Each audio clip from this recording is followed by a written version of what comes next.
Hey everyone, Sean Joel here from Elevation Leaders, where we help you 10x your business valuation.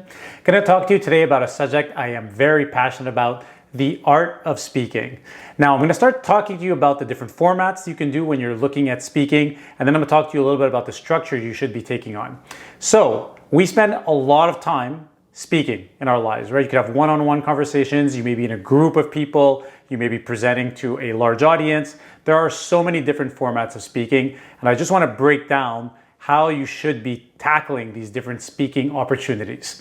So when you're speaking in smaller groups, whether it's one-on-one or it's in a little group, you always want to come in with very specific preparation and arguments. And I think this gets lost a lot. Most of the times we're going into conversations or into group discussions a little bit unprepared. And the typical format that has existed for centuries and centuries, when you go all the way back to Aristotle and Shakespeare, is that first you have to make sure you have a lot of credibility going into this. You have to understand the people's emotions involved in all of this, and they have to be able to follow your logic on what you're trying to explain. So the typical format that you'll get is that you want to come into any type of speaking experience, even it's a 5-minute speech, 10-minute speech, with the actual proper format, which is something that's very catchy. What are you doing to grab your audience's attention? Then you want to explain why you're going to talk about this subject, go through 2 to 3 really key points that will help justify and kind of give evidence to your argument, and then some type of closer that will come back and tie it all in, kind of the glue of your overall presentation. Okay, so that's kind of the structure, and that could be the structure of a very long speech or a short speech. It doesn't really matter. When you're looking at the type of speeches that you may be given the opportunity to do, and again, this doesn't have to be public speaking on a stage. It could be at your company, town hall. It could be in all kinds of different settings. There are a lot of different formats.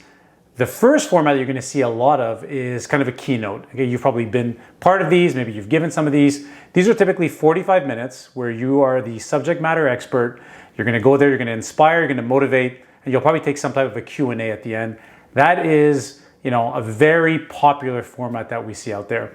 I'm not as big of a fan of it, but I do think it's something that is quite popular.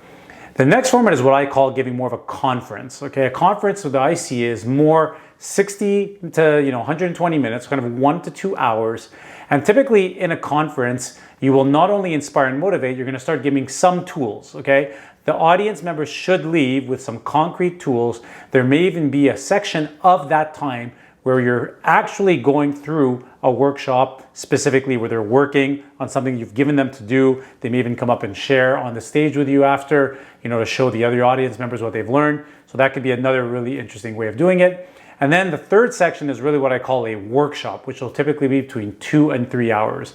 And the workshop format, now the goal of there is to have some type of transformative learning.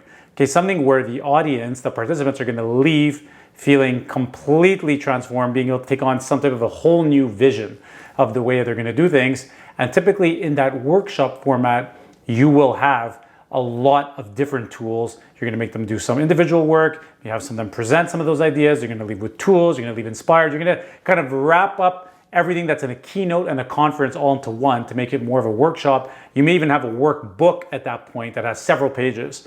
So those are the different formats that you can look at when you're giving speeches. One thing I see happen all too often as a major mistake is that people just kind of jumble them all together, do not clarify exactly what they're offering, and the audience goes into those type of situations very unclear, uncertain. How are they supposed to react? Are they supposed to leave with tools? Are they supposed to just be inspired? You want to clarify that from the beginning and make it crystal clear for your audience.